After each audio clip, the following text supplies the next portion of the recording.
Olá, sejam todos bem-vindos a mais um episódio do Pode Ser Mais Leve. E eu já quero agradecer a vocês pela audiência, por vocês estarem aqui acompanhando esse podcast maravilhoso, bem informativo, e que vocês já se inscrevam no canal para vocês não perderem nenhum episódio. Curtam, comentem, compartilhem e ativem o sininho para continuar acompanhando tudo que aparece aqui no podcast. E temos hoje um convidado especial, que é o Edson. E eu gostaria que você se apresentasse. Boa noite, Boa Edson. noite, tudo bom? Tudo bem? Obrigada por estar aqui. Imagina, é um prazer. Eu estou muito feliz. Bem, você quer que eu comece de onde? Você me fala um pouco do teu currículo, me fala um pouco, como é que você desenvolveu aí o seu processo profissional, o que você pode agregar aqui para as pessoas hoje. Perfeito. Falar um pouco do percurso, né, até chegar na psicologia. Bem, eu comecei trabalhando na indústria farmacêutica. Visitava médicos, passei eu acho que uns 10 anos da minha vida fazendo isso. Lá comecei a fazer sociologia, me formei em sociologia, eu acho que no ano de 2005. Em 2007, eu comecei psicologia. Aí foram longos 7 anos, né? Que pensa num curso extenso, né? O da Unifor. Foram 7 anos de muita labuta. Me formei em psicologia. Em seguida, comecei a clinicar e fiz pós-graduação em neuropsicologia e em TCC. E hoje eu atendo clinicamente, né, adultos e adolescentes, só não atendo crianças. E trabalho mais do que nunca a questão do hábito, que é uma coisa que eu acho que a gente vai debater aqui no decorrer desse papo. Perfeito. E como é que você chegou assim a se identificar dentro da psicologia? Assim, primeiro, como é que você chegou na psicologia, assim, nessa decisão, vou fazer psicologia, né? E como é que você foi se reconhecendo como psicólogo, foi, né, trabalhando nessa área? Porque você saiu da área de vendas, Sim, né? Começou sociologia, que já tem aí um pezinho, né, mais nesse aspecto humano, digamos assim. Que exatamente. as vendas também tem, né? Sim, E aí, depois foi pra psicologia, né? Como é que foi, exato. assim, exatamente esse processo? Menina, eu sempre fui uma pessoa curiosa. Assim, meus pais, eles vieram do sertão paraibano. Então, não tinha muito trato, né? Com as questões emocionais, com as questões existenciais, filosóficas. E eu sempre fui uma pessoa muito ligada nisso. Então, desde cedo eu comecei a ler. Lia, devorava filosofia, sociologia. E quando foi me chegar da hora de decidir qual a carreira escolher, eu acho que como todo mundo não sabia para onde ir, né? Você, poxa, 17, 18 anos, você tem que decidir o que você vai ser pro resto da sua vida. Então, meio que eu escolhi o curso mais exótico que poderia ter, que foi Ciências Sociais. Me perguntavam o que é que um cientista social fazia, eu não sabia explicar ainda, hoje não sei. Mas sei que foi muito bacana porque forjou em mim um ser humano, né? E dentro das ciências sociais, a gente poderia ter algumas disciplinas optativas e eu sempre pegava de cursos vizinhos, primos, né? Peguei 2 cadeiras de psicologia e me encantei, me apaixonei. Então foi lá que a psicologia me picou, né? Me formei em 2005, como eu havia falado, e dei 2 anos de férias, assim, continuava trabalhando no segmento da representação. Comecei o curso de psicologia por curiosidade. Me imaginava psicólogo? Não, mas eu, poxa, a sociologia foi tão legal. A psicologia também deve fomentar essa, né? Deve sanar algumas das minhas curiosidades também. Agora, se tratando da questão psicológica, humana. A sociologia trata muito das questões sociais, né, das culturas. Então, entrei no curso de psicologia, mas até então, como eu trabalhava na representação, eu nunca projetava atender pessoas. Eu achava isso um pouco distante da minha realidade. Mas uma vez que eu me formei, quase que coincidiu, né, assim, a minha demissão no segmento de representação. Então, meio que eu me vi forçado a atuar de alguma forma. Nesse mesmo período, eu já tinha começado um projeto de fotografia. Então, eu era fotógrafo e ainda sou profissional. E, em contrapartida, a fotografia também me possibilitou esse toque na psique, porque antes de fazer o ensaio, eu passava 30, 40, às vezes 1 hora e meia conversando com a pessoa. Então já era meio que uma sessão de terapia, né? E lá eu fui me descobrindo como psicólogo. Me formei em psicologia, comecei a atender, e é todo aquele processo que você já conhece, né? Começo muito difícil, assim, eu não tinha uma paciente, então meio, assim, ansioso pelo processo, por tentar prever quando as coisas iam acontecer, e vieram acontecer recentemente. Então, quando penso numa coisa que me deixa muito louco, é quando embalam, né, promessas assim, enlatam e dizem, ó, cara, bem facinho, vai lá. É simples, é só chegar e fazer, Só né? chegar e fazer, acorda 4 da manhã, toma um banho gelado, corre 5 km, faz isso, faz aquilo. Em uma semana você vai ficar milionário. Tá aí, todo mundo louco, né? Então, Procurando esse ideal. verdade. E aí, depois de se reconhecer assim como psicólogo e tudo, aí você realmente fez mais um investimento nisso, né? E hoje o teu foco tem um toque aí da neurociência, né? Em cima dos hábitos, né? Sim, Que eu acho que tu tem até um lema que é tudo é hábito, é tudo isso? é Tudo hábito. é hábito, pronto. Menina, eu quando eu me formei, deixa eu falar um pouco da minha história dentro da psicologia, né? Porque eu entrei na psicologia querendo ser um psicanalista. Né? O que, poxa, psicanálise é massa, assim, Freud explica, né? Que lindo. Então, estudei até o 8º semestre, querendo ser um psicanalista. No 9º semestre, que começaram as cadeiras práticas, estágios e tal, eu me deparei com uma professora que era um mito, assim, lá na Unifor. Era a Virginia Moreira. E ela é do humanismo, né? E uma vez que eu estava lá na sala, ela disse: Olha, eu não consigo te orientar na psicanálise, mas consigo te orientar no humanismo. Você vai querer continuar? Aí eu disse: Poxa, eu estudo essa mulher, eu estudava essa mulher nos livros que ela escrevia, agora eu estou aqui diante desta criatura e não. Será que qual é a escolha que eu faço, né? Me permitir, porque na verdade eu sou muito ousado na minha vida, eu fico muito atento aos caminhos que a vida vem me guiando, continua me guiando. E optei por continuar. Então, entrei querendo ser um psicanalista, no mais da metade do curso, meio que me formei humanista, e no finalzinho do curso, eu descobri Jung, que também achei maravilhoso, né? Sim. Aí eu, gente, o que é que eu sou? Eu não sei mais o que eu sou. E eu cometi uma gafe terrível, mas tudo faz parte. E quando eu me formei, eu dizia que eu era um terapeuta holístico. Nem sabia eu que era um terapeuta holístico, hoje eu me descobri, né? Holístico no sentido de beber de várias fontes. Uhum. Bacana, fiquei perdido um certo tempo, nada acontecia. Aí foi que eu descobri a TCC. E como eu era cientista social, eu gosto muito de ciência, gosto de ter uma base, né, uma base científica, ter um estudo, um leque de possibilidades por trás. Aí eu fui me aprofundar no estudo da neurociência e da TCC. Então, a partir desse momento, eu descobri realmente o que eu era. Então, hoje, eu, forjado, né, através dessas ciências, eu percebi que, na verdade, tudo é hábito. Tudo que a gente faz, está aqui nessa hora, é porque sexta-feira passada você esteve aqui e outras sextas, e isso se tornou um hábito. Então, tudo que a gente faz é movido por hábitos. Isso a gente pode explicar até um pouquinho melhor, segundo a neurociência, segundo a TCC. Então, realmente, em dado momento eu percebi isso e comecei a focar na transformação da vida das pessoas através da mudança de hábitos. Perfeito. E aí, né, já aproveitando esse gancho, como é que seria essa explicação, né, segundo a TCC, segundo a neurociências? Porque, assim, na base junguiana, tudo tem a ver também com o simbólico, né? O Uhum. hábito que a gente desenvolve, Sim. mas tem um contexto, um conteúdo aí inconsciente, consciente, a parte simbólica, né? O significado que eu dou para aquilo, o lugar que aquilo ocupa na minha vida.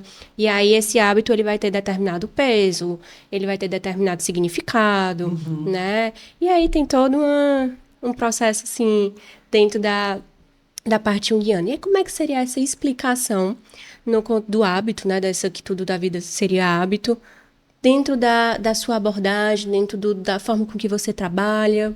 Perfeito. Legal essa visão. Eu até nem tinha, não tinha tido acesso a ela e achei bem interessante. Mas assim, segundo a neurociência, o cérebro, né, ele foi desenhado sobre 4 pilares: preservação da vida, a poupar energia, fuga da dor e a busca do prazer, Perfeito. né? Ele foi desenhado e projetado para isso. O cérebro, essa caixinha que a gente comporta aqui em cima do nosso pescoço, ele pesa praticamente 2, 3, 4% do nosso peso. Só que ele gasta 20 a 25% dos metabólitos, da energia. Olha só, uma coisa desse tamanho que gasta 4 vezes mais, né, a energia que ele consome.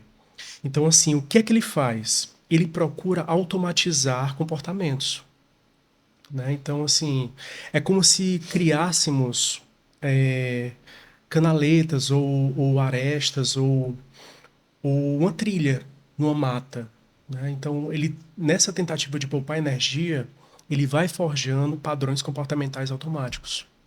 Então, é por isso que a forma que você bebe água, a forma que você dorme na cama, que você acorda, que você levanta, que você escova os dentes, seguem sempre o mesmo padrão, numa tentativa do nosso cérebro de reduzir o consumo de energia, Por fazer isso, poupar, né? poupar energia. Perfeito. E ele realmente tem uma programação de que ele tenta não gastar tanta energia, né? Que é por isso que aí talvez você também tenha uma explicação mais embasada aí, que aí é por isso que as pessoas procrastinam.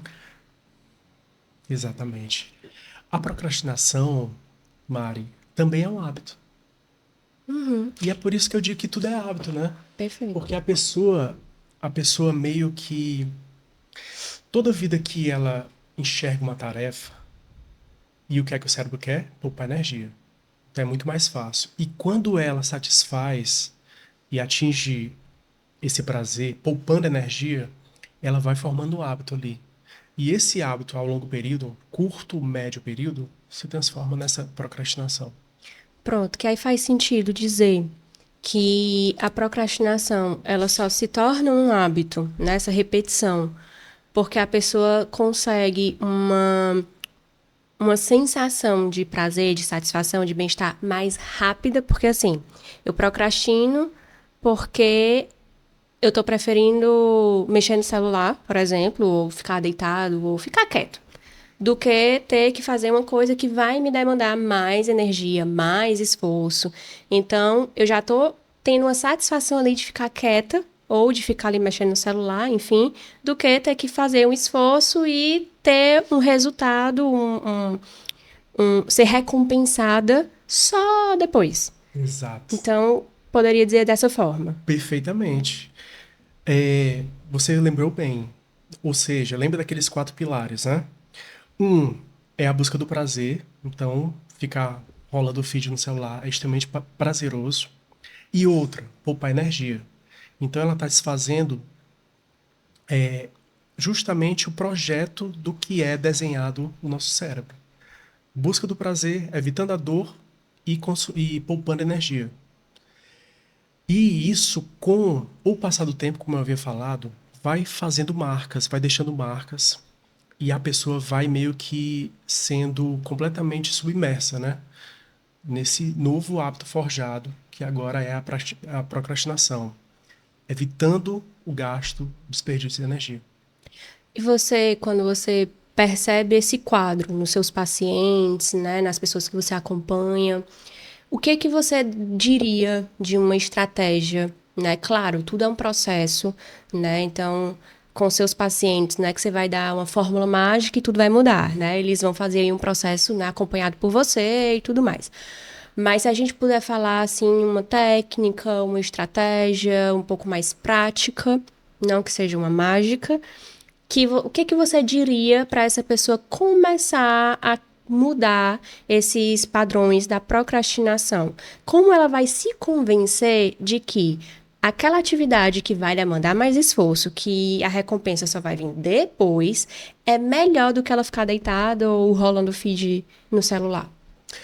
Pois é, eu sempre costumo falar para os meus pacientes que eles têm que ter muito claramente onde eles querem chegar, né? Para eu estar aqui, eu coloquei no GPS exatamente o teu endereço. Ele sabia onde eu estava, ele sabia onde eu queria chegar, ele tem a sua melhor rota. E eu acho que a vida é mais ou menos dessa forma, sabe? Se a gente sabe aonde a gente quer chegar, a gente cria uma estratégia para alcançá-la. E assim, o meio mais fácil e rápido para você alcançar esses objetivos, um deles sendo parar de procrastinar, seria dividir grandes tarefas em pequenas tarefas. Porque tudo aquilo que é gigantesco para a nossa mente, tudo aquilo que a gente entende inconscientemente, que vai demandar muita energia, a mente tem uma tendência de bloquear, de travar, né? Cara, é muito gasto energético, então peraí, deixa eu ficar quietinho aqui, porque a nossa mente ainda é uma mente de um coletor, caçador de 10 mil anos atrás, da escassez, né? Onde tinha que sair correndo atrás de um bicho e sabe lá quando ia aparecer outro. Então ela está sempre na tentativa de poupar energia. Então, a melhor maneira de se vencer a procrastinação seria você criar uma boa rotina do zero, tendo como base um bom sono, uma boa noite de sono, boa alimentação, momentos de lazer, momentos de atividade física. Elaborei uma boa rotina, agora eu parto para microações. Se eu tenho que lavar a louça, coloco lá, começo, vou dividir a louça então em três partes: copos, talheres e pratos. Porque quando a gente minimiza, meio que a gente faz, a gente burla o sistema da cabeça. A gente diz, olha, não é uma tarefa tão grande, é uma tarefa pequena.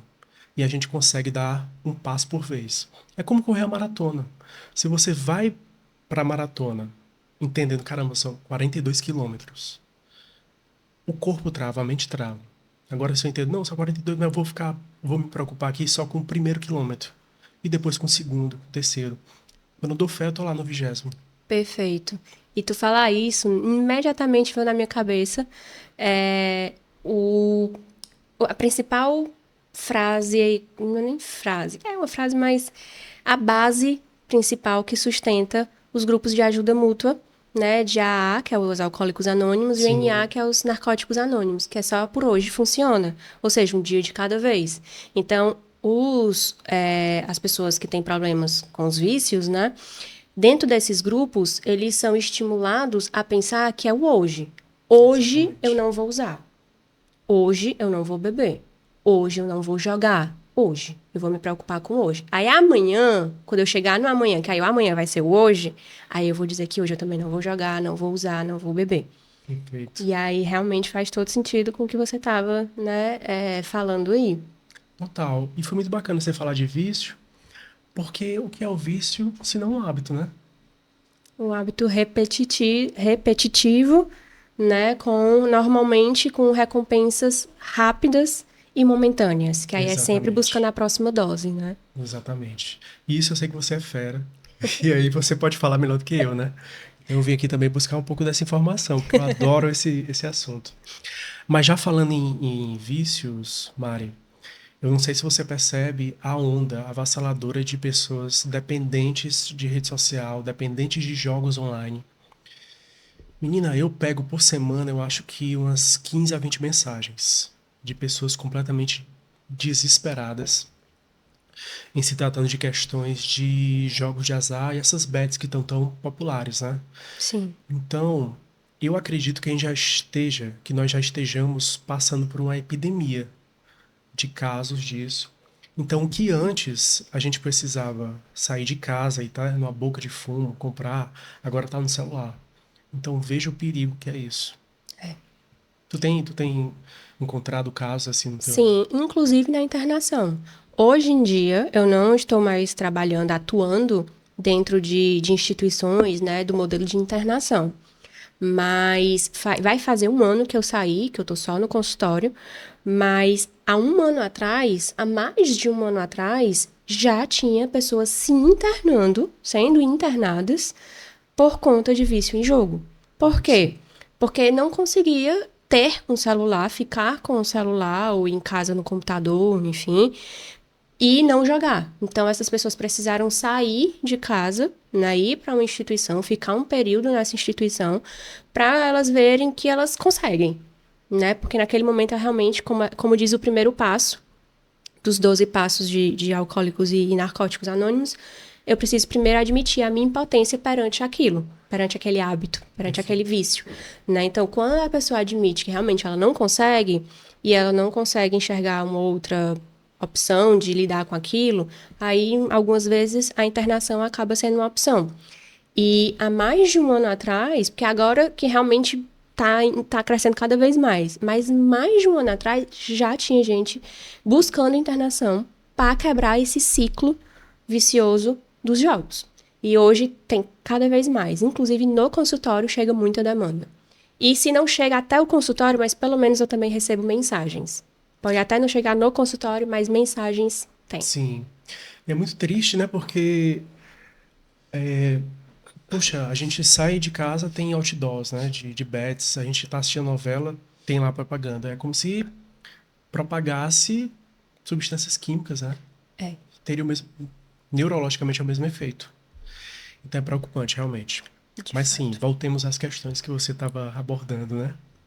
Pronto. E a gente estava falando, né, de procrastinação, né, e também falamos um pouco de hábitos. Como é que tá dentro do teu consultório, dentro da forma com que você trabalha? Como é que você vem mostrando, deixando mais claro para as pessoas, para elas compreenderem mesmo como é esse contexto dos hábitos, como é que um hábito se forma, porque eu já vi várias vezes assim na internet, né? Você vai olhando ali, aí um hábito se forma em 3 meses, um hábito se forma em X tempo. E aí vai, né? Tem várias coisas que a internet vai pregando aí que a gente sabe que não é bem essa fórmula mágica, que não é bem dessa forma. Não é bem uma quantidade de repetições, necessariamente. Então, como é que você vai construindo esse processo para que o seu paciente ou que as pessoas que te acompanham, né? Como é que você vai colocando para essas pessoas entenderem como é essa construção desse hábito? O que seria esse hábito? Perfeito. De fato, tem estudos, né, que apontam a construção de hábitos entre 20 a 210 dias. Então a gente poderia ter uma média, sei lá, de 80 dias, né? Dependendo de uma água, seria um hábito bem simples, praticar uma atividade física, um mais elaborado, né? Certo. Então,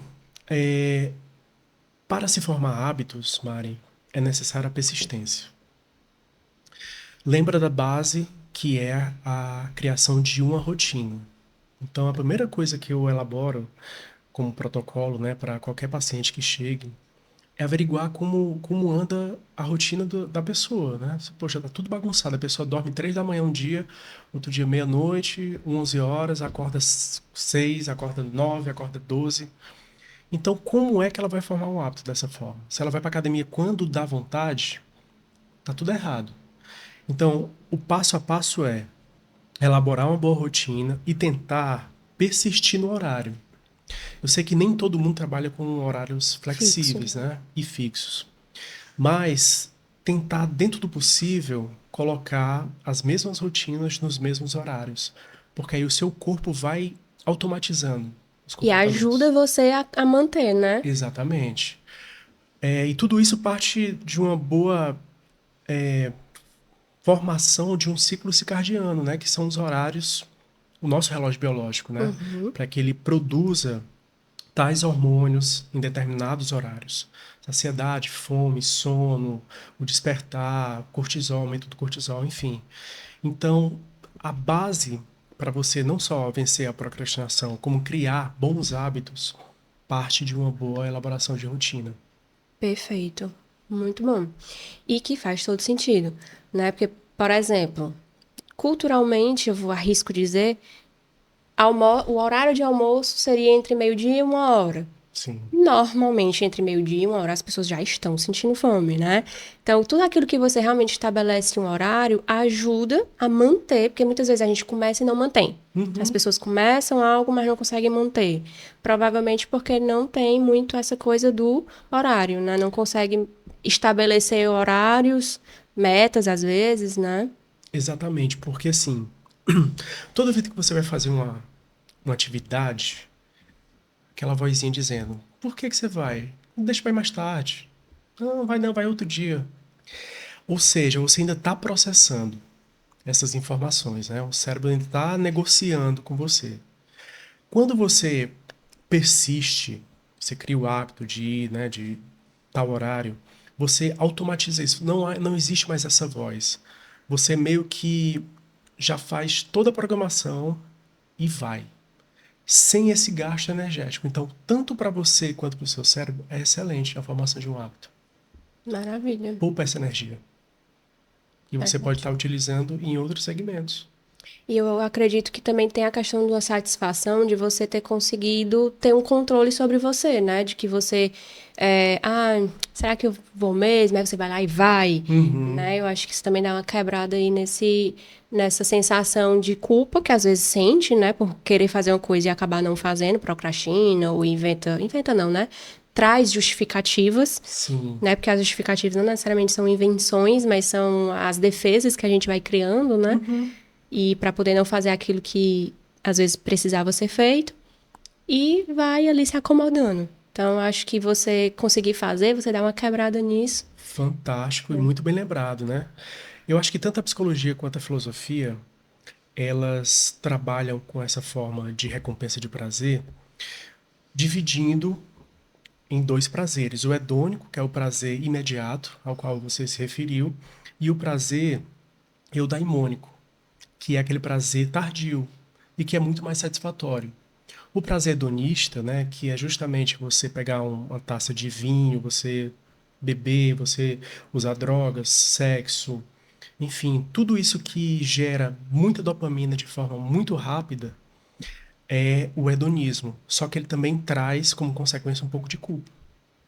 Já o eudaimônico, que é este prazer tardio, onde você, justamente como você bem elaborou, que é justamente a pessoa vencer. Fui para a academia, consegui treinar, cheguei em casa, ela tem uma bomba de felicidade, né? Por quê? Porque ela conseguiu vencer a si mesma. E essa batalha por si só já gera muitos hormônios que te causam esse bem-estar, essa felicidade. Perfeito. E aí, me veio aqui, que aí eu quero saber a sua opinião, que eu acompanho algumas pessoas que estudam, psicólogos, enfim, com visões diferentes sobre a questão da motivação. Hum, E aí, o que é que eu quero te perguntar? Né? Na internet eu acho até um pouco polêmico. E aí eu quero sim, a sua opinião, a sua visão, tá. de acordo com o que você estuda, trabalha.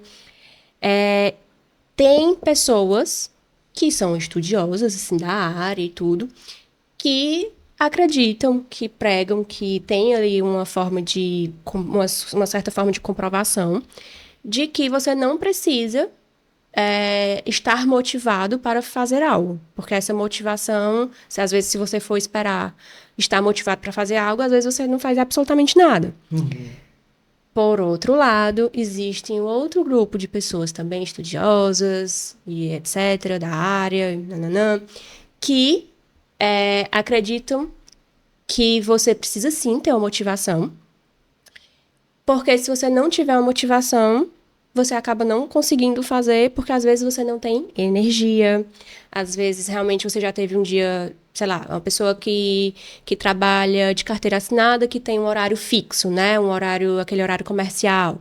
Começa às 8 e vai até às 18, só que aí, sei lá, hipoteticamente é uma mãe, então antes de ela ir pro trabalho, ela ainda tem que ajeitar filho, nananana, e à noite ela já está esgotada, mas é o único horário que ela tem para fazer academia. E aí, quem vai vencer? O cansaço, e aí às vezes não tem motivação, então de onde é que ela vai tirar a força para ir? Se vai ser de um hábito, ou pelo menos para começar, que nem tem um hábito ainda. Então, como é que tu vê assim esses dois praticamente opostos, né? Porque um diz que tem que ter motivação, porque sem motivação você não consegue. E aí você pode criar suas motivações, que são os seus significados, os seus sentidos, e o outro lado de que você não precisa de motivação, você só tem que ir lá e fazer porque tem que ser feito. E sem conversinha, só vai lá e faz. Qual é a tua visão sobre Pois isso? é, eu acho que os dois estão certos e os dois estão errados, né? Porque eu acho que a própria filosofia já abraçou essa causa, né? Não lembro qual foi o pensador, não sei se foi Nietzsche, que dizia: quem tem o porquê supera qualquer como. Algo É, parecido a isso, né? suporta qualquer Suporta como. qualquer como. E eu acredito, Mari, piamente que é exatamente isso. Para você se levantar, você tem que ter um porquê. Por que eu vou levantar? Eu vou pegar um copo d'água. Ah, então tem um motivo. Motivação. É o que motiva a ação. Então, sim, eu acredito muito que é necessário você ter um porquê, é necessário você ter um objetivo, uma causa, um propósito. Palavras estas tão distorcidas e deturpadas, né? Mas que no fundo faz completo sentido. Você não faz nada a acaso. Ah, vou levantar para não fazer nada. Pouco provável que você consiga.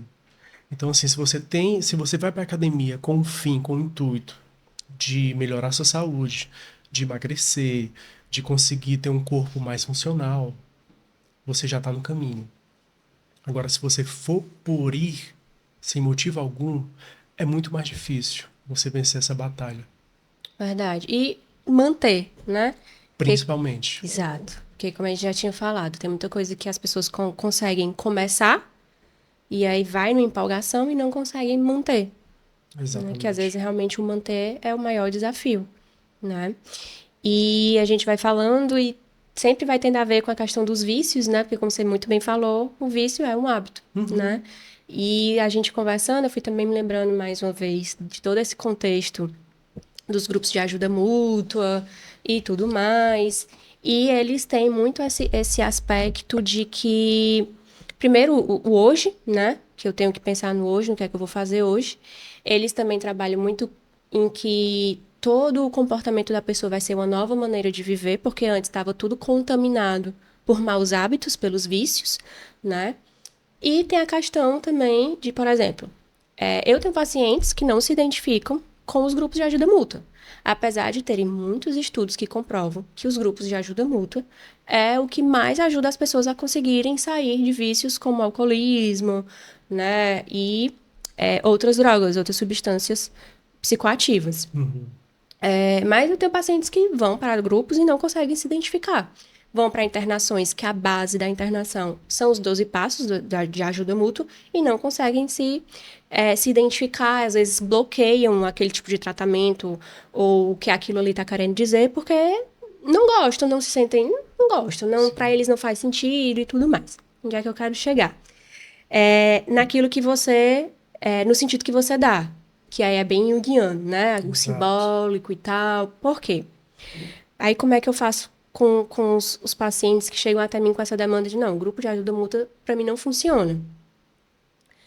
E aí, qual é o sentido de um grupo de ajuda mútua? É a pessoa chegar num espaço onde tem outras pessoas com o mesmo problema para trocar figurinhas, né? Trocar experiências, para Uhum. que um possa ajudar o outro, para que um possa ser uma motivação para o outro, né? Tem uma pessoa lá que está limpa há 30 anos, caraca, então é possível, né? Então, é esse movimento. Você tem a opção de encontrar isso em outro espaço, em outro lugar, ou você tem como entender que realmente ter a esperança de que você vai conseguir sem precisar desse grupo e tal. Então, é o sentido que você vai dar para aquilo, Exato. né? Ou até mesmo realmente você trazer algo pessoal para você, porque às vezes tem certos lugares, né, certos tipos de tratamentos que vai dizer assim, olha, só tem esse caminho aqui. E a pessoa não consegue fazer aquele caminho daquele jeito. Então, como é que ela pode unir, já que ela tá lá, vamos supor, uma internação involuntária, que a família precisou colocar um médico, precisou internar aquela pessoa de uma forma involuntária, porque ela não estava conseguindo mais responder por si, digamos assim, né? Como é que aquela pessoa vai conseguir usufruir daquele tratamento? Se para ela não está fazendo sentido, né? É ela tentar, se for o caso, ela tiver um acompanhamento, né, que dê para ela olhar por esse lado. Um paciente meu, por exemplo, o que é que eu diria, né? O que a gente consegue tirar daqui de proveito pra você, dentro da sua realidade, dentro daquilo que você quer. Porque, às vezes, a pessoa ela não quer parar de usar. Porque a droga, ela vai ocupar um espaço, um papel tão importante na vida daquela pessoa, que se tirar a pessoa desmorona. Então, o que a gente pode colocar no lugar que a droga está ocupando hoje? O que a gente pode agregar na vida dessa pessoa que ela consiga alcançar mudanças, né, que vai fazer ela bem? Porque a droga está fazendo ela bem de alguma forma. Ela está tirando benefícios da droga. Senão, de certa forma, ela não estaria lá. Sim. Ela deu um sentido para a vida dela de acordo com aquele uso de drogas. Então, como é que a gente vai fazer, né, para mostrar para ela? Então, tem todo esse processo. E aí eu queria saber de ti, né, nesse aspecto, assim, do sentido, né, do significado, do papel, do simbólico que aquilo ocupa, como é que seria dentro da neurociência ou dentro da TCC, como é que você faz a leitura desse processo? Cara, belíssima explicação, viu? Fantástico. Olha, como você bem disse, o químico, né, as drogas, o medicamento, o álcool, eles realmente ocupam um lugar na vida da pessoa. Talvez seja o único instrumento que elas possuem para amenizar a dor, para fugir da dor, para buscar prazer. Então, eu percebo que normalmente uma pessoa que é adicta, né, uma pessoa que é viciada em alguma coisa, a vida dela é muito seca em experiências, ela é como se fosse muito vazia de repertório. Exato. E o que eu tento fazer na clínica é exatamente ampliar os repertórios, né? Ampliar o repertório de vida mesmo da pessoa. Você vê uma pessoa que é completamente disfuncional, tá sem trabalho, assim, acorda tarde, já vai para a rede social, assim, tem poucos amigos, né? O quarto é um caos. Então, quando a gente pega um paciente desse jeito, a gente começa a mostrar para ele o quão importante é o ambiente, né? Que tudo está condicionando ele àquele fim, à Perfeito. utilização daquela substância. Então, a gente passa alguns deveres de casa para a pessoa organizar o quarto, para a pessoa tomar um banho, para a pessoa se alimentar direito, né? Para a pessoa sair, enxergar um pouco a natureza, enfim, começar a reconstruir, a reedificar a vida dela, tão destruída com o passar do tempo. Então, o papel da TCC, o papel de um psicólogo em determinada situação, nesta situação, por exemplo, é justamente ampliar esse repertório, fazer com que a pessoa se reconecte com aquela pessoa que ela se perdeu em dado percurso, né? Em algum momento da vida, buscar uma leitura, prazeres antigos que foram esquecidos, fazer com que ela encontre um novo sentido, né? E que o álcool, a droga, o tabaco, enfim, seja a última carta do baralho. A gente joga lá para a última carta. Uhum. Quando nada disso aqui fizer sentido, ele vai recorrer. Mas espera aí, vamos tentar todas estas outras formas e maneiras para Perfeito. amenizar a dor, né? Perfeito. E é muito válido também, dentro desse processo que você estava falando, né, certo, a última opção ele ainda vai pensar naquele vício, né, no álcool, enfim. Então, antes de ele pensar naquela última possibilidade, vamos encher de outras coisas aqui que um dia fizeram sentido para ele, né, vamos que refazer, nananã. Tá.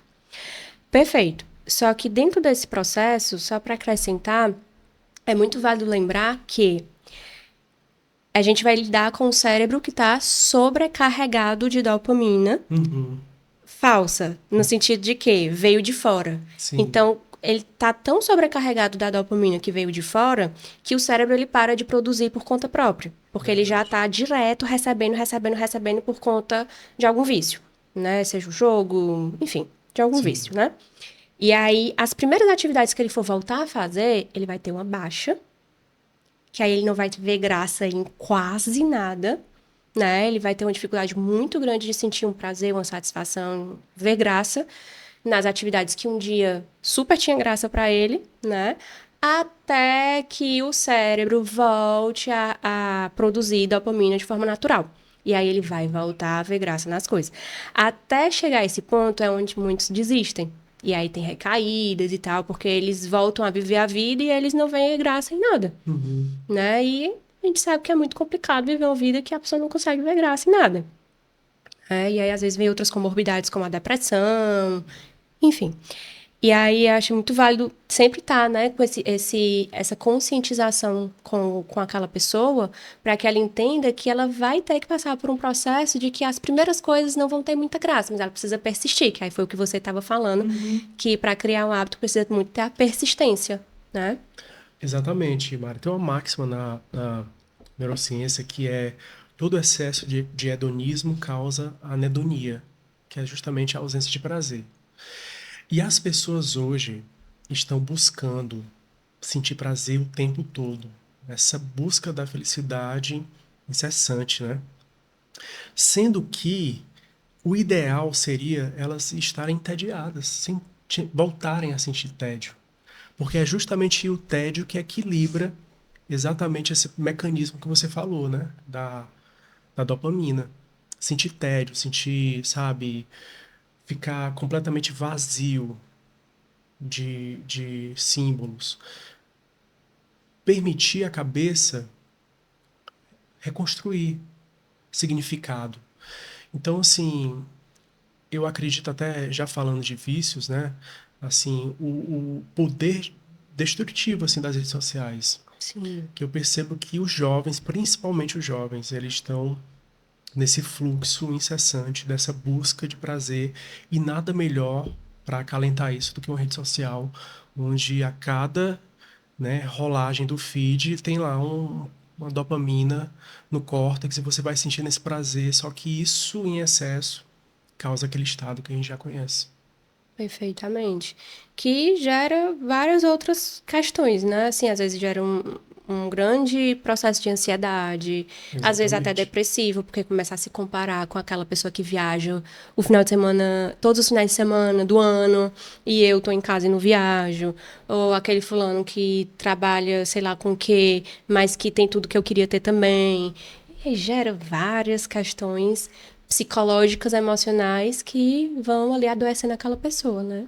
Além Exatamente. do vício em si, Uhum. né? Trazem as outras questões também. Verdade. E é por isso que a gente vê essa epidemia, né, de jovens ansiosos. A gente vê um número assustador de suicídios Sim, em adolescentes e crianças. Crianças de 8, 9 anos se matando. Então, assim, a gente está passando por um momento realmente delicado, né? Historicamente delicado para a psicologia. Vi até, inclusive, que o curso de psicologia é um dos mais disputados hoje em dia. Eu acho que meio que as pessoas estão atentas a esse aumento de demanda, né? sim, Então, a nossa sociedade está mudando. E com elas também vem esses malefícios de um tempo contemporâneo completamente insalubre. Já não bastam as guerras, mas hoje a gente tem. A gente não precisa mais nem sair de casa, né? Tem um celular que traz todo esse fluxo de informações e que sim, bagunça a nossa psique. verdade. Porque antes a gente não sabia, assim, não pelo menos em tempo real, há um bom tempo atrás, a gente não sabia em tempo real o que estava acontecendo do outro lado do mundo. Hoje acaba de acontecer, já tá o mundo inteiro sabendo, independente da Exatamente. localização, né? E isso às vezes gera ansiedade, porque tem gente que já tem ali um emocional, um cérebro mais adoecido ou predisposto a um adoecimento, que vê uma informação dessa de uma guerra, por exemplo, e já se assusta, já fica com medo, já gera um pânico, já gera o processo de ansiedade, enfim. Né?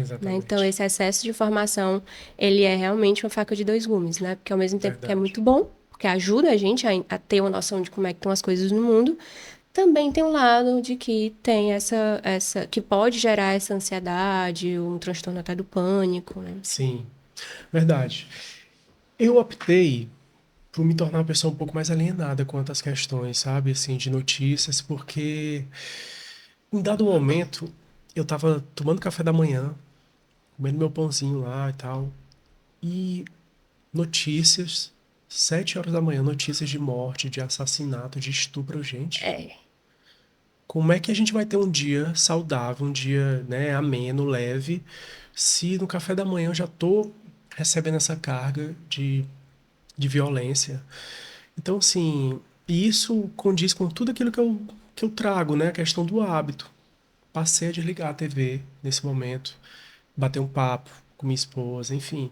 Tornar já que são os momentos iniciais do dia, tornar meu dia mais leve.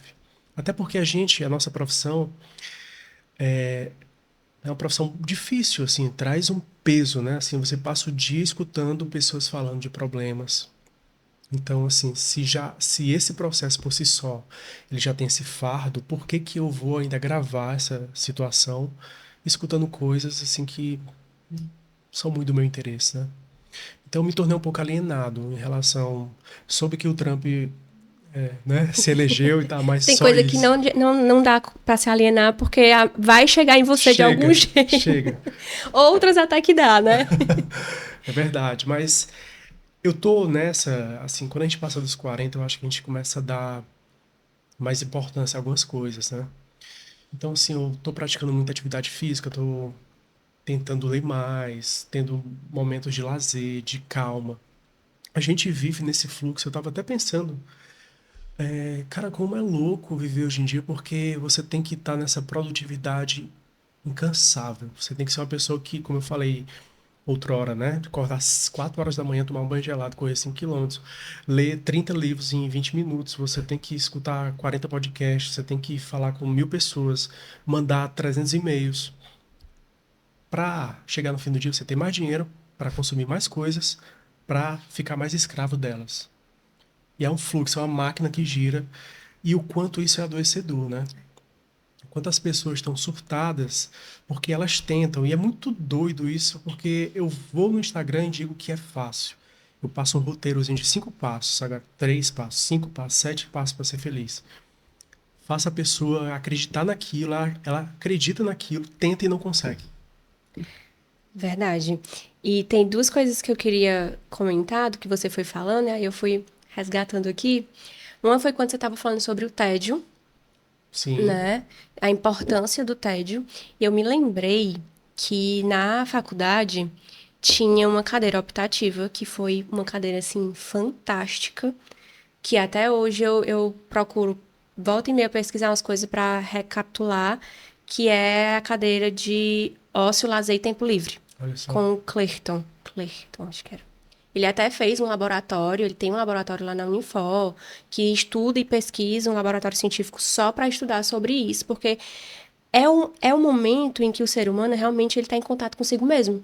E às vezes essa sobrecarga de informação, de coisas para fazer, de coisas a receber, de coisas para comprar e usufruir, e usar e ser usado, e por aí vai, esse excesso, né, como tem aquela frasezinha bem clichê, todo excesso esconde uma falta, né? Sim, Esse excesso de coisas é como se fosse uma forma de eu não precisar lidar comigo mesmo. perfeitamente. Com, às vezes, com a minha história de vida, Uhum. às vezes com o que eu tô vivendo hoje, né? Não só com o que eu vivi, mas com o que eu vivo hoje. Às vezes eu não quero aceitar a minha realidade, então eu vivo realidades alheias, né? Então, muitas vezes essa sobrecarga de coisas, esse excesso de coisas, é porque eu não sei conviver comigo mesmo. E o tédio, o ócio, né?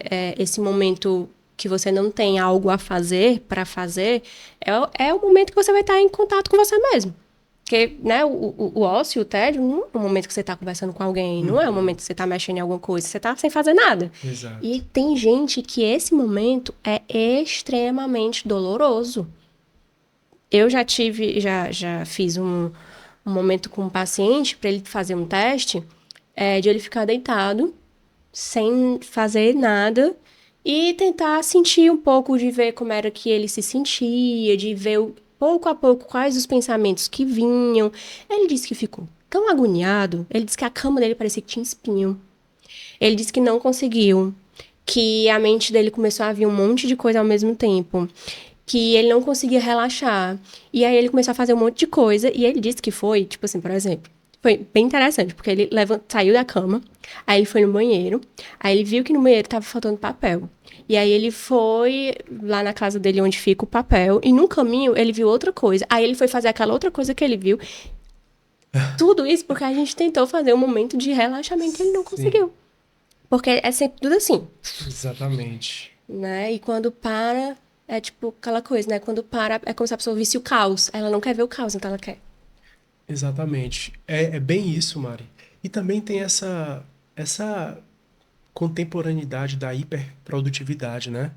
De que você tem que fazer, você tem que ser o melhor em tudo que você faz. Você tem que ganhar rios de dinheiro. Você tem que ser bem-sucedido, bonito, jovem. Cara, você tem que ser tanta coisa Verdade. que, assim, eu não consigo, uma vez que eu sou eu mesmo, eu não consigo parar e me aceitar. Porque eu sempre tenho uma lacuna aberta, sempre tem um pop-up aqui dizendo: caramba, e aquele e-mail que você não mandou, caramba, e aquele paciente que você não remarcou, e aquela louça para lavar, e aquele esporte para praticar, e aquele dinheiro para ganhar, e aquela vida. Gente, isso é adoecedor. É. E às vezes, muitas vezes se baseando na vida de outra pessoa, né?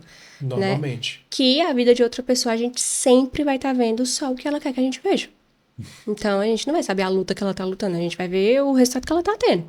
E aí, às vezes, eu Exato. quero o resultado de uma pessoa, mas eu não sei a luta que ela lutou, então eu só quero o resultado. E às vezes eu me frustro porque eu não alcanço aquele resultado, porque talvez eu também não tenha vivenciado a luta que aquela pessoa vivenciou, né? Pode falar?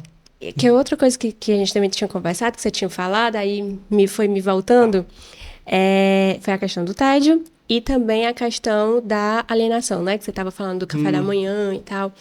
E eu fui resgatando aqui também nos meus pensamentos, né, na minha experiência, essa questão do filtro, né, da gente saber filtrar as coisas que sim. a gente quer, né, para obter também resultados que a gente quer. Porque, assim, certo, não seria interessante você saber as notícias, por exemplo, da sua cidade, saber qual é o bairro que está mais perigoso, para você talvez evitar o bairro perigoso, enfim. Só que, poxa, tudo aquilo que você consome vai perpassar, vai te atravessar, vai te consumir de alguma forma. Uhum, Então a gente também tem que saber as lutas que a gente quer lutar, né? exatamente. Eu também, hoje, eu opto por televisão, assim, eu vejo filme em determinados momentos. Agora, canal aberto, que vai um monte de informações, de notícias, que normalmente é só coisa ruim, eu também evito. É a minha escolha, é o que eu decidi escolher. Existem os frutos bons disso e talvez os não tão bons, porque talvez eu perca aí algumas informações que poderiam me ajudar no dia a dia, talvez, né, sobre uma violência, por exemplo. Mas a gente também tem que fazer aí esse filtro para a gente encontrar a nossa qualidade de vida, né? Exatamente. Eu vou fazer 43 anos de idade e eu acho que eu nunca fui assaltado. E é porque a gente mora na cidade, uma das cidades mais perigosas do planeta. Então, assim, pra mim, não faz muito sentido eu saber que fulano foi assaltado em tal lugar, até porque a probabilidade de acontecer comigo é remota, porque talvez eu nem passe naquele lugar. Uhum, Só que aquela informação que eu consumi, ela é capaz de mudar todo o meu dia, verdade. pela preocupação que ela foi gerada, né? E outra coisa, Mari, eu tomo muito cuidado com todas as minhas escolhas, né? Por quê? Porque justamente eu entendi que se eu fizer uma coisa mais de 3, 10, 20 vezes, corre o risco de virar um hábito. Então, toda vida que eu faço uma coisa repetidas vezes, eu já fico, cara, isso aqui essa escolha que eu tô fazendo, ela vai me promover um bem-estar, ela vai me trazer uma saúde mental, ela vai me gerar, sabe, uma evolução, ou não, ou esse comportamento aqui tá me deixando um pouquinho, sabe, mais ansioso, um pouquinho mais desorganizado. Então, assim, hoje, eu acho que pela prática clínica, né, pelos estudos que a gente faz, eu fico muito mais receoso em tudo aquilo, todas as escolhas que eu faço, seja ela ligar um canal, uma TV, tal hora, em tal programa. E outra coisa, nas ciências sociais, a gente teve um grupo de estudo na época, onde a gente percebeu a mecânica do capitalismo, onde esses programas não passam essas notícias à toa. Eles querem o quê? Te aprisionar em casa. Fazem o sangue jorrar para justamente você ficar em casa, para que você consuma mais a programação deles e eles elevem cada vez mais o merchan, né? O valor adquirido através do marketing. Então tem toda uma lógica por trás onde a gente nem consegue se dar conta. Então, em resumo de tudo isso que eu tô falando, eu espero ter passado essa mensagem de que, assim, que as pessoas devem fazer boas escolhas, né? E às vezes, o não lutar já é lutar. Às vezes, o não fazer, você já tá fazendo muito. Verdade. E até paciência com o processo, né? Que assim, cara, eu te falei que, poxa, eu me formei em 2017. Então já tem mais de 7 anos de prática clínica. Agora que a coisa tá começando a ficar legal, sabe? Então, assim, gente, você não vai ser o top das galáxias em 1 ano, em 6 meses. Cara, tudo é um processo. Tem gente que demora Exato. uma década, tem gente que demora uma vida. E tá tudo certo. Verdade. Tem gente que só ficou famoso depois até que morreu. Não é isso? Tem artistas que Muitos. só ganharam fama depois que partiram, Não é isso. né? Então, assim, às vezes até a dedicação nem é nessa vida, digamos assim, Verdade, né? bem lembrado. Então, realmente as pessoas precisam ter muita paciência com o processo. Sim. Que esse mundo, com esse excesso de informações, às vezes, é o que prejudica, é o que faz as pessoas falharem nessa espera pelo processo, né? Porque é tudo do imediato, na impulsividade, pra ontem, né? É. E isso é desgastante, né? Demais. E isso destrói qualquer saúde mental. Tá aí os consultórios lotados, né? Verdade. É os consultórios lotados, mas às vezes as pessoas também ainda não conseguem. Algumas pessoas ainda não conseguem perceber a necessidade de ajuda, Sim, né? Às vezes as pessoas ainda acham que ou a normalizam muita coisa, que aí também quando a pessoa se percebe que existe um problema, aí o problema já tá medonho, né? Então, ou elas acabam normalizando por um tempo, ou não conseguem, ainda veem como um tabu pedir essa ajuda, buscar essa ajuda profissional, seja na terapia ou seja medicamentosa, né? Então, ainda tem alguns obstáculos aí, mas ainda assim eu acredito que hoje as pessoas, desde a pandemia, na verdade, eu acho que a pandemia foi um grande marco, né? Eu acho que pós-pandemia, pegando esse marco, foi algo que as pessoas têm percebido mais a importância de cuidar da saúde mental e buscar ajuda. verdade. A gente sofre muito da sequela porque a psicologia, de fato, até a década de 60, 70, era atributo de hospitais psiquiátricos, né? Então, assim, hoje é muito mais raro, mas ainda se escuta de que psicologia é coisa de louco, justamente advindo dessa era. Sim. Mas a gente está aqui para furar essa bolha, né? E já falando em furar essa bolha, eu tento fazer com o meu perfil do Instagram exatamente isso. Desde o início, do momento que eu o criei, eu busquei tornar a psicologia palpável, né? Busquei deixar a psicologia completamente acessível. Assim, hoje é um canal bem popular. Hoje eu acho que eu tenho mais de 360 mil seguidores, né? Consegui, eu acho que depois de 1 ano, quer dizer, há 1 ano atrás, quando eu comecei de fato a postar coisas curiosas e falar de forma muito branda, muito acessível Uhum. sobre, né, questões científicas que envolvem a psicologia. Mas de uma forma mais popular, né? Mais Assim, mais popular, acessível. exatamente. Então, eu me sinto meio que nessa obrigação hoje, por ter um perfil popular, de continuar propagando a ciência, né, de continuar fazendo com que a psicologia chegue a mais pessoas e tentar furar essa bolha e esse tabu de que psicologia é para quem é louco. Primeiro que eu não sei o que é normalidade. Então, tá Tá, tudo começa por certo, aí. não é? Perfeito. Também voltando um pouquinho no que a gente estava conversando, o que você falou, sobre o que você falou foi uma forma de autodiálogo, né? Você se perguntar o que é que você quer para você, como é que você vai fazer isso, né? Que você vai conversando para poder você entender como que você vai fazer aquilo, né? Para poder você saber o que é que você vai filtrar, o que é que você quer, como é que aquilo vai lhe afetar, se vai, se não vai, enfim, Uhum. né? Que a gente estava falando agora há pouco. E me veio muito uma questão, assim, desse autodiálogo, né? Das pessoas conversarem consigo mesmas, né? Entenderem a importância desse autoconhecimento, justamente para saber elaborar melhor as possibilidades de consequência ou do que é que ela vai buscar com aquilo, né? Porque às vezes as pessoas, elas simplesmente elas não pensam, né? Verdade. Elas vão fazendo, vão fazendo, vão fazendo. Já teve várias vezes no consultório com pacientes, às vezes com amigos, com pessoas próximas. A gente tá numa conversa e tal, numa sessão de terapia. Mas por que você faz isso? Não sei. Eu só faço. Por quê? Não sei. As pessoas não sabem explicar por que elas tomam determinadas decisões que É no elas fazem. automático. Lembra do hábito? Exato. É por isso, e já tentando responder essa pergunta, é por isso que eu tenho muito cuidado, Mara, com minhas escolhas, né? Principalmente escolhas que se repetem. Porque eu sei se continuar nessa repetição, vai formar um hábito ali. Exato. E às vezes é inocente, e às vezes nem tão inocente assim. Pois é. Por isso que eu sempre vou tentando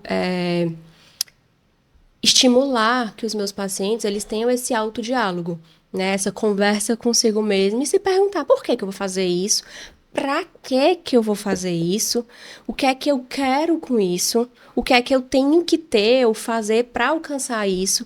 E aí você vai se perguntando só em você parar para fazer algumas perguntas, às vezes você já desiste se a coisa não for para você fazer. Você já pensa assim, ixi, nem era pra fazer isso. Ou então você se percebe assim, eu ia fazer essa loucura. Como assim que eu ia fazer um negócio desse? Então, muitas vezes isso já é o suficiente pra bloquear, por exemplo, as pessoas impulsivas. Isso já dá aí uma reduzida nessa possibilidade da impulsividade, que é o que tem demais hoje em dia. Legal, Demais. isso é até uma técnica da TCC chamada questionamento socrático. Pronto. Não sei se você conhecia. Não conhecia, mas você já está usando aí na sua. É porque na metodologia junguiana Olha só, tá vendo como é o autodiálogo. Olha É a isso. forma que a pessoa pode conversar com ela mesma. Né? Legal. Mas eu já conhecia também como como é? Questionamento Questionamento socrático. socrático, É. é. Eu já tinha ouvido isso mesmo, essa coisa assim, só que é socrático. Uhum. Verdade. Olha, Bacana. é a mesma coisa. Legal. Eu acho que as psicologias, as abordagens, né? Elas sempre vão beber da mesma fonte, né? Que é o ser humano. Sim. E nenhuma delas, em sua totalidade, consegue abraçar a complexidade que é uma mente humana. Então, assim, cara, eu acho que quanto mais conhecimento a gente puder adquirir, bebendo de diversas fontes. Eu não sei se você lembra, Mari, na época de faculdade, mas na faculdade a gente é meio doutrinado, né? A seguir um padrão, a se encaixar num quadradinho ali, ó, você é comportamental, você é psicanalista, você é humanista, você é isso, você é aquilo. Sim. E, cara, isso é tão louco, né? Assim, faz sentido? Faz, porque, beleza, você passa ali o ser humano através de uma ótica, né? Mas essa ótica, ela é super limitada também. Então, Verdade. quanto mais abrangente você puder ir, quanto mais profundo você conseguir cavar, melhor. Então, eu acho também que as ciências, elas deveriam permitir um pouco mais de liberdade, né? Claro, liberdade é uma liberdade vigiada. Também a Uhum. gente não pode deixar, Deus dará. E quando eu falo de liberdade vigiada, isso até faz parte também da minha trajetória. Lembra que eu contei sobre a minha pós em neurociência, em TCC? E ano passado eu tive o prazer de ir num congresso de psicologia baseada em evidências, né? E aquilo foi tão legal porque quando a gente está diante de um paciente, é um milagre. E é imprevisível como isso aqui. Eu não sei a pergunta, a gente não criou um roteirinho aqui, vai ser assim. Não, deixa eu ir como se fosse realmente um encontro, né? E que de fato está sendo. Então, eu acho que o encontro de duas ou mais pessoas é sempre um milagre, imprevisível. Só que se eu tiver uma base, uma boa estrutura para que me fortaleça nesse encontro, eu fico muito mais respaldado e tranquilo. Uhum. E isso a ciência permite, né? Isso a psicologia baseada em evidências, ela dá justamente esse respaldo, ela te dá essa bagagem, essa segurança de dizer que o caminho que você está trilhando é um caminho correto. Não saiu da sua cabeça, você não puxou, não trouxe de um sonho. Uhum. Né? Então, realmente, com todas as nossas dificuldades, enfrentadas na nossa profissão, eu acho que você ter sabe, um percurso muito mais assertivo, ele condiz com essa busca desse cuidado, tanto que a gente busca aqui, que a gente está tentando promover ao nosso paciente. Perfeito. Muito bom. E para a gente, né, encerrar esse momento muito valioso, o que você poderia dizer para as pessoas, né, sugerir, com base em todo o seu conhecimento, para elas, ou para as pessoas que estão aí com dificuldade nos vícios, para elas irem tentando perceber a necessidade de quebrar, mudar esse ciclo, esse vício, ou para que elas possam construir um novo hábito? O que você poderia dar de sugestão, né, assim, técnica para isso? Façam terapia. Boa. Cara, terapia é vida. Eu não abro mão da minha. Faço terapia. Obrigo meio que meus amigos a fazerem. Eu não vou pagar uma coisa que eles estão causando dano na minha cabeça. Então, ó, eu quero todo mundo terapeutizado aqui, todo mundo fazendo sua terapia. Mas, Mara, eu acho que não há outra dica melhor, né? Perfeito. Porque a terapia vai fazer com que a pessoa se entenda. Que a pessoa. Lembra do GPS que eu falei agora há pouco? A terapia é esse GPS. A pessoa às vezes não sabe para onde quer ir. Então vamos encontrar um lugar. Encontrou o lugar que você quer ir? Vamos traçar aqui a melhor trajetória. É dividir um pouco o peso da vida, né? O pesar da vida. É compartilhar.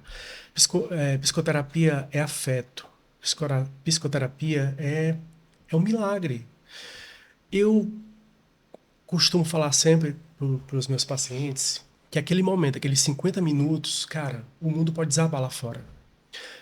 Pode acontecer um tsunami, eu só vou saber depois da terapia, porque aquele momento para mim é crucial. Ele parou a vida dele e eu parei a minha. E a gente tá ali se encontrando, discutindo sobre fatos. Então aquele momento para mim é único. Então, quer uma dica sobre vícios, construir bons hábitos, elaborar e reconstruir saúde mental? Terapia. Começa por aí. Perfeito. Não tinha como não concordar. Porque realmente a terapia é o que vai proporcionar para essa pessoa, né? Porque assim, se ela for parar nesse mundo corrido, do jeito que tá, e de excessos, para se conhecer, ela vai ter muita dificuldade, muitos obstáculos. E muito provavelmente esses excessos, esse mundo, não vai permitir, não vai colaborar. E dentro do processo de terapia, é o lugar que ela vai conseguir fazer esse processo de autoconhecimento de uma forma estratégica, conduzida, né, com uma companhia, com afeto, né, com todo esse cuidado, com toda essa ética, enfim, né, com esse encontro, né, e eu acho que é o que faz toda a diferença, né, e é a melhor forma da pessoa realmente se entender, se encontrar, se conhecer e poder fazer melhores escolhas, né? Criarem melhores hábitos, né? Verdade.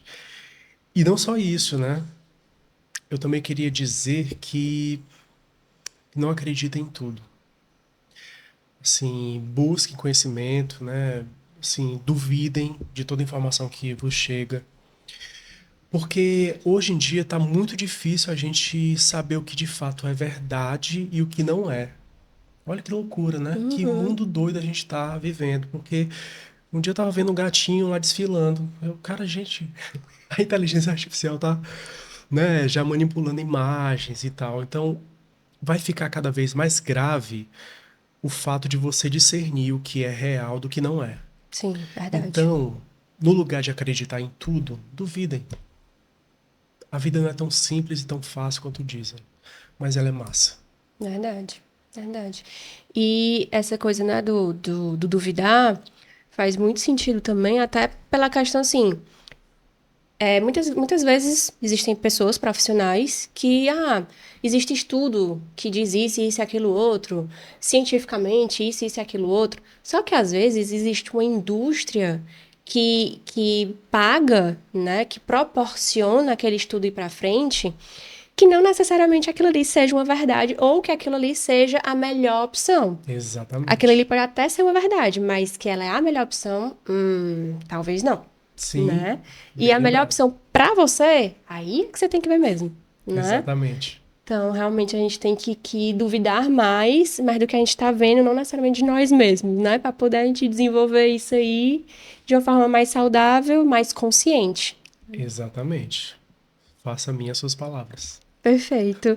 Então, eu queria lhe agradecer. Imagina. Né, por você estar aqui hoje, compartilhando seu conhecimento, seu afeto, né? Estar aqui nessa sexta-feira para poder agregar e mostrar realmente, como você muito bem falou, né, nessa conversa, nessa forma leve, mas trazendo para as pessoas que a vida é massa e que não é fácil, não é difícil, mas tem como ela ser mais leve. Sim. Né? Tem como ela ser mais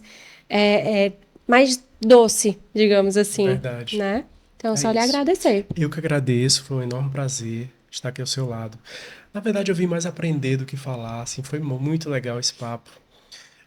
Fico à disposição de você, das pessoas que tiverem alguma dúvida. Enfim, a gente está aqui nessa tentativa de tornar essa vida mais leve. Perfeito. E eu quero agradecer a você que está acompanhando esse canal e que você realmente consiga usufruir de todo o ouro, né, que tem aqui nesse canal, em todos os episódios, no episódio de hoje, que foi fantástico, e que realmente você consiga perceber que a vida pode ser mais leve. Obrigada e até a próxima!